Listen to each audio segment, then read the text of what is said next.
Alright, so welcome. Today I'm going to show you guys how to play Megaland. Another one of Red Raven games. Also designed and made by both Ryan Lockett and Mallory Lockett as well. So this is a really interesting game, Megaland. This game is sort of like a video game. It's almost like you're actually in a video game. But in this video game, you're also trying to build a town as well, because it is a mega land. And you're trying to get the most money. So to do that, you need to build buildings in your town and collect money tokens, basically.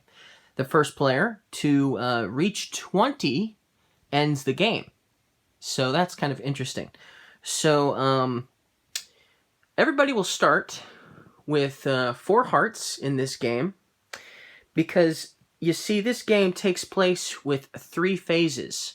The first phase is to basically run the course, go through the levels. These are the level cards here.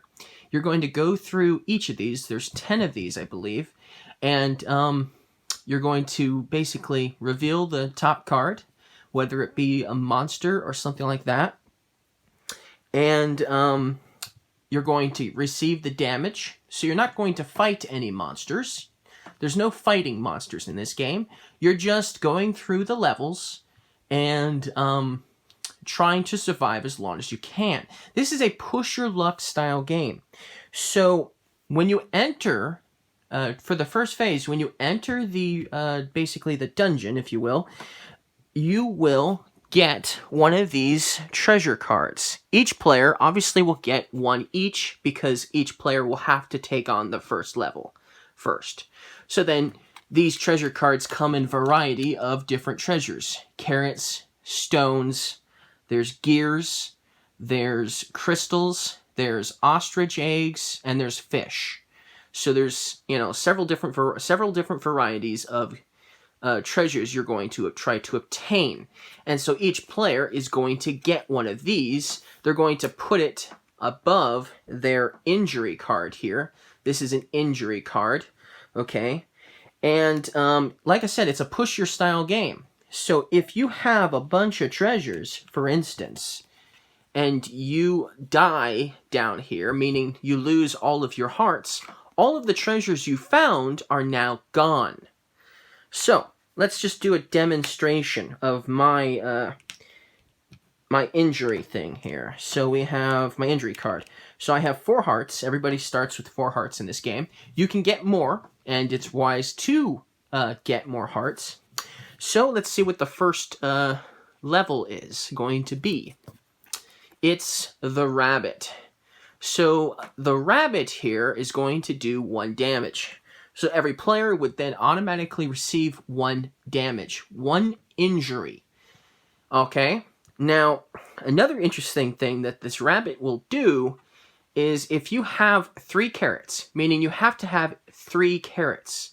If you have 2 carrots, you can't do this. But if you have 3 carrots, you can trade with this rabbit.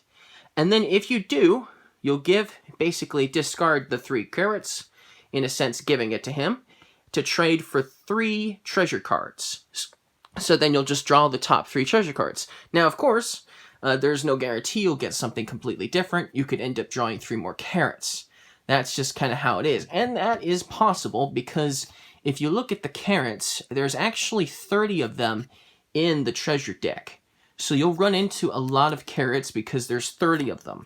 While, for instance, the stones here, there's 20 of them. So on the actual treasure card, it tells you how many treasures there are, and the gears are the least amount, with only 6 gears in the entire treasure deck.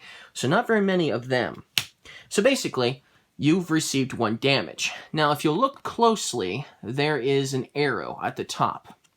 That is for jump tokens. If you have a jump token, you can actually use your jump token to jump a level. Now, here's the thing, though. If you decide to jump a level, you do not know what the next one will be. So you'll have to do it before the level card is drawn. Okay, so let's just do a demonstration here. Let me grab a couple of jump tokens. Now, we received the 1 damage from the rabbit already, okay? So we know what that one is, but we definitely don't know what the next one is. Now, let's say I'm this player here, the lizard guy, okay? And the other player is the cat person, the cat guy, all right? So after you survive the first level, each player will now have an option. They can stay or they can return home. If they decide to stay, they get to draw another treasure card for staying. So let's say I decide to stay. I then get to draw this treasure card and put it basically above my injury card. So now I have 2 treasures. The other player decides to leave. So they don't get another treasure card. So they're only returning home with this 1 carrot. They're not going to stick around any longer. They're going to play it safe, in a sense. This is a push-your-style luck game, kind of game. So let's say I'm going to jump the next level. I'm staying, and I'm going to jump the next level. So we'll just jump the next level, and we'll see what it is going to be. And look, it's a safe zone. So you see, safe zones mean you don't receive any damage at all. And there's 4 of these cards that are technically safe. So there's out of 10, so there's a good chance you'll run into some safe levels. But you just don't know what you're going to encounter next. So that's why it's a push your luck kind of game. Now here's another thing. I just wasted my jump token because I didn't need it for this one here. But I still used it just in case, so I still lose the jump token. These jump tokens are hard to get, so use them sparingly, but it would be a waste to not use them at all. Okay, well, I still have 1 jump token. I could use it for the next one, but you know what? I am actually going to reveal the next one and not jump it. Oh, and I'm glad I didn't. Because, you see, even though I received only 1 damage, this is a flying monster. You cannot jump flying monsters. If you don't see a jump token at the top of the card, it means it cannot be jumped, or, you know, it can be jumped technically. This one can technically be jumped. It doesn't matter because there's no monster there. So if you come across a monster that can't be jumped, you're still going to receive the damage from the monster. And there are 2 of these monsters. There's this eyeball with wings, and there are bats as well. There's a card with bats on it, and that one also cannot be jumped. And so I would receive 1 damage. So now I only have 2 hearts left. Okay, now obviously the other player, he returned home, so he doesn't get anything at all. I still have 2 treasures. I could, you know, take those 2 treasures and return home right now if I wanted to. But let's just push my luck and stay another turn. So I'm going to go ahead and obviously receive the next treasure. Ooh, it's a gear. All right, there's only 6 of those. So what are the chances? All right, you know what? But before I reveal the next level, I'm going to jump the next level. So let's see what the next level is. And it's another safe zone. Ouch. So I just wasted another jump token. Oh well, not much you can do about that. Now I don't have any more jump tokens. So I could try my chances and stick around for another treasure, or I could go. Okay, you know what? I'm going to play it safe. I'm going to now leave. Okay, so now I get to keep my treasures because I did that. I get all 3 of these, while the other player who left early, thinking he would run into something dangerous, only gets this carrot. That's just how it is. Now he's going to have a hard time catching up because he's not going to be able to do much during the next phase because he's only got 1 carrot. I, on the other hand, have 3 treasures. Now let's just say, for the point of argument, I decided not to leave. Let's just say I decided to stick around. Let's see what the next one would have been. I don't have any jump tokens, and I only have 2 hearts. And look, it was another safe zone. So then I could have drawn another treasure card. So let's say I did. I drew another treasure card. Ooh, I got this fish. And you know what? I'm going to push my luck again and go again. So that means I get another treasure card first, and it's a carrot. Now I reveal the next one. What's the next one? Oh, it's the bats. Now, I received 2 damage. That took out all of my hearts. I have 0 hearts. I've basically lost. And so I'm now forced to leave the area, and unfortunately, all of the treasures I had obtained are now gone. So yeah, that's right. I don't get a single treasure for leaving, for injuring myself all the way, running out of hearts. I've completely lost. So I lose all these treasures. That's why it's a push your luck game. Because now I get nothing, and my opponent, well, he might have only gotten 1, but he still got 1, and I got nothing. So that's how this game works. You're just going to push your luck. Maybe you'll do well, maybe you won't. Some of the buildings you can build in this game can help you out a little bit in the, in these levels here, for sure. Okay, so that's the first phase. But let's just say, like I said earlier, I had not done that. Okay, I did not fall because I had decided to leave early. But I left early before I got that fish and before I got that carrot. Okay, so now I have 3 treasures here. The player who starts with this first player token gets to choose from these several buildings in order to build one. Now, this is the buy phase. So there's 3 phases in this game. The first phase was running through the level. Now that nobody is going through the levels anymore, the buy phase begins. And so now I can buy something costing up to 3. The way this game works is when you decide you want to buy a card, a building, you are going to need to have 3 different or 3 unique treasures. So the crystal is different from the gear is different from the stone is different from the crystal. So these are 3 different ones. So I can actually buy something costing up to 3. If I had 3 crystals, for instance, I could only buy something costing 1. Because each treasure I use to buy something here in this buy phase, they each have to be different when buying a card, a building. Okay? Now, I can buy as many as I want. So I could buy something costing 2 and something costing 1, and that would be fine too. But something you're not allowed to do is you're never allowed to buy the same building in the same turn. So, for instance, this is a reptile stable. I love reptiles, right? I would not be allowed to buy 2 on the same turn. But on a future turn, if I wanted another reptile stable, I could buy another one later on. But I wouldn't be able to do 2 in the same turn, and I certainly couldn't do 3 in the same turn. So that's another buying rule. Now, another thing you can buy, besides just simply buildings here, is you can buy hearts. And so here we have this heart card, and it says, in order to buy your 5th heart, because everyone starts with 4 hearts, you need to have 2 matching treasures. I do not have 2 matching treasures, so therefore I cannot buy a heart this turn. But if I had, for instance, 2 stones, for instance, I could use the 2 stones to pay for a 5th heart. But then it gets harder, because if you want to buy a 6th heart, you're going to need to have 3 matching treasures. For the 7th heart, you're going to need to have 4 matching treasures. And for the 8th heart, you're going to have 5 matching treasures. That is not something that is easily done, especially the 4 and the 3. Now, after you're done buying your card, okay, then it's the next player's turn to buy a card if they so choose, or a heart if they want to. But then after everyone has taken their turn buying, during the buy phase, now the night phase begins. Now, there are some things that can happen on the night phase.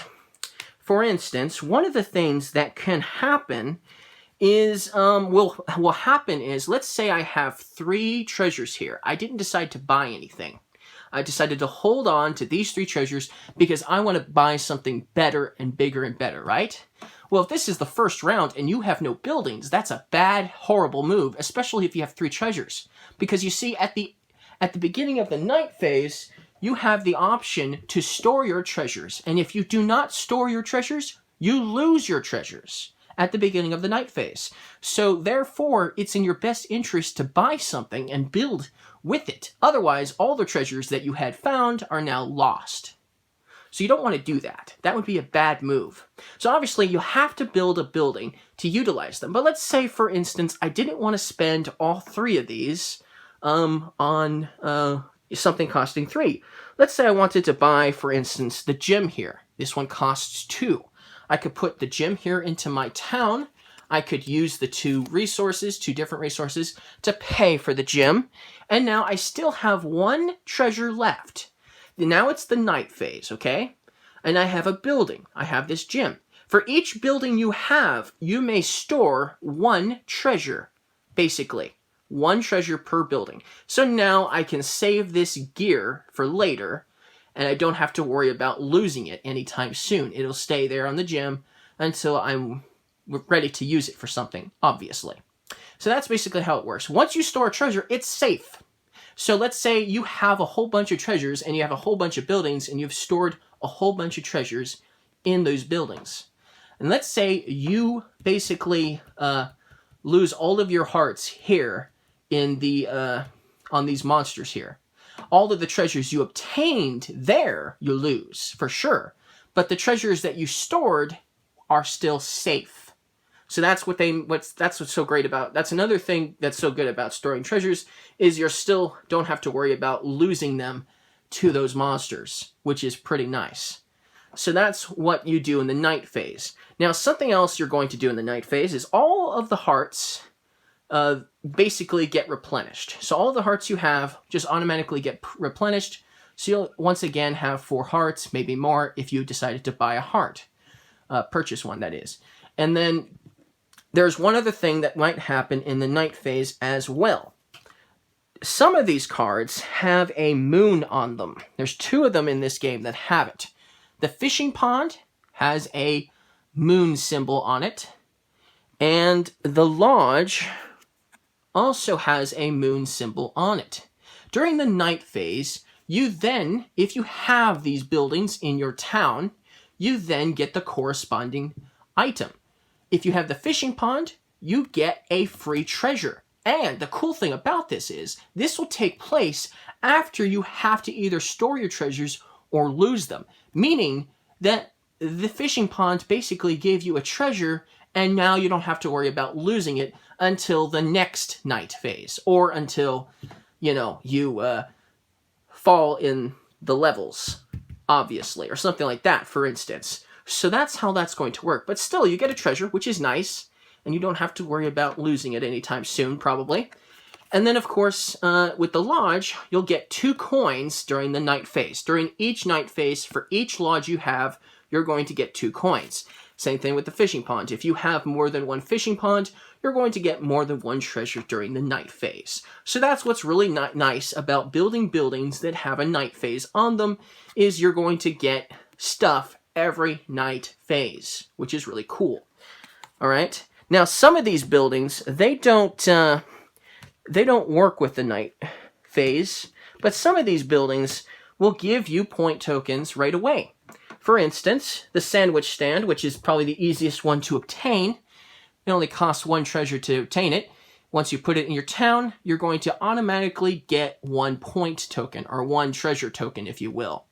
This will work towards that 20 that you need in order to win the game. The first player that does that will obviously win. So, obviously, 20. You need 20 of these. So this would just give you 1 automatically when you build it. You would never get it again for this sandwich stand. You would have to get another sandwich stand, and then again, you'd only get 1 for that sandwich stand. So these are a one-time instant use. You get the stuff on it immediately after you put it into your town. But you also get an extra place to store your stuff, too. So that's always good. And then the gym here also, for 2 money, will also give you 1 coin token, but it will also give you 2 jump tokens right away as well. Now, once again, you will only get these jump tokens the 1 time, so you will have to get another gym to get more jump tokens. Or, if you can afford the arena is a one-time use. You get 6 coins right away, and you get 2 jump tokens as well. So that's really cool. So that's a really cool mechanism for this game. Now, another thing that will happen during the night phase is you're also going to shuffle these level cards once again. Whether you saw these, whether you did all the levels or not, you will also always shuffle them again. So there's no guarantee you'll come across the other monsters very often. So we have a sludge monster here. He does 1 damage. This is a treasure box. When you come across the treasure box, even if you jumped the treasure box, you get a free treasure. So it's even better than a normal safe zone. This is the man-eating plant monster. If you come across it, you're going to get 2 damage, so you're going to lose 2 hearts.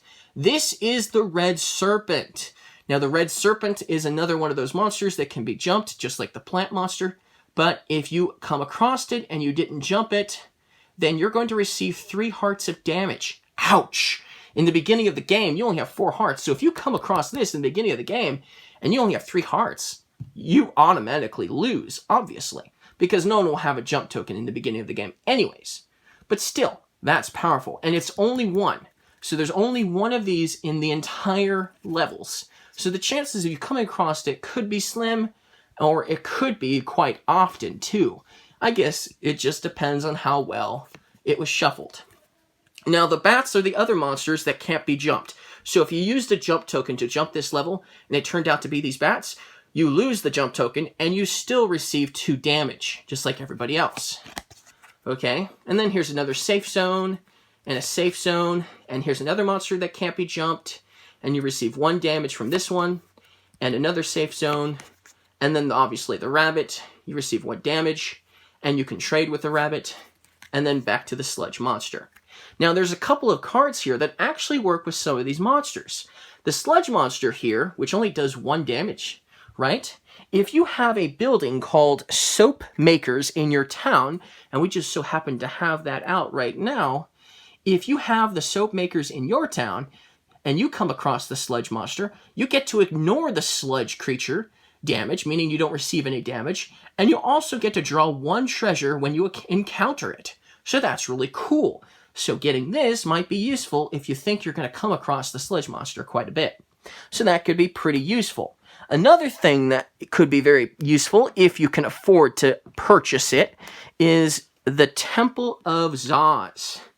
So the Temple of Zaz, which costs 6, is going to give you 7 money tokens when you get it. But then whenever you meet the red serpent, you're going to get +2 tokens for each time you come across the red serpent. Now, here's what's really cool. Let's say you jumped the red serpent. You are still going to get the 2 coins because you did meet it. You jumped over it, so in a sense, you did meet it.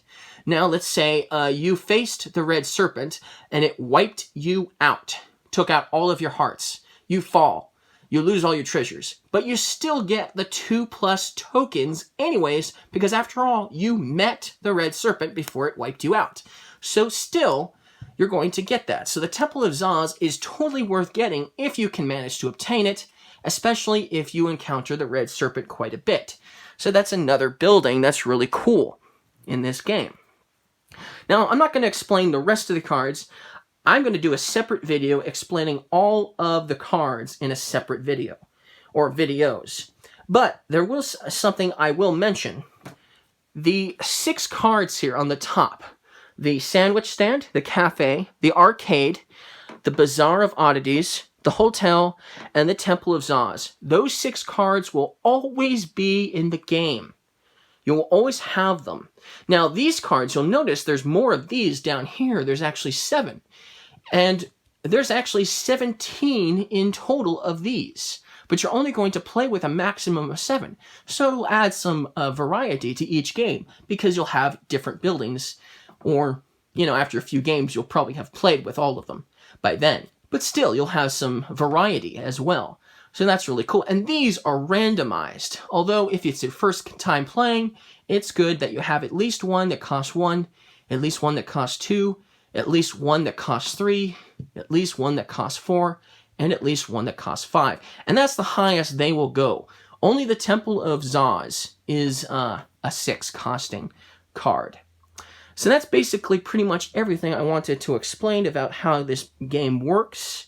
Like I said, one other thing that will happen during the night phase. There is one other thing that's crucial that will happen in the night phase. Before you go into the next level, this is crucial to know. During the night phase is the only time when you are going to find out whether someone won the game or not. So let's say somebody has 20 tokens, but it's still the buy phase. Or let's say somebody has 20 tokens, and it's still the run through the course phase, through these levels. The game isn't over. The game won't be over until the night phase. So if somebody has reached 20 tokens or more, and it's the night phase, then the game is over, and obviously the player who has the highest amount wins the game. And that's how Megaland works. So that's a really cool game. This is a really fun game, push your luck game. So thank you guys for watching. I'll do a gameplay video of this at some point, and I'm going to also talk about each of the cards in detail about what they do, all of them, in a separate video or two. So thank you guys for watching, and I'll see you guys around next time.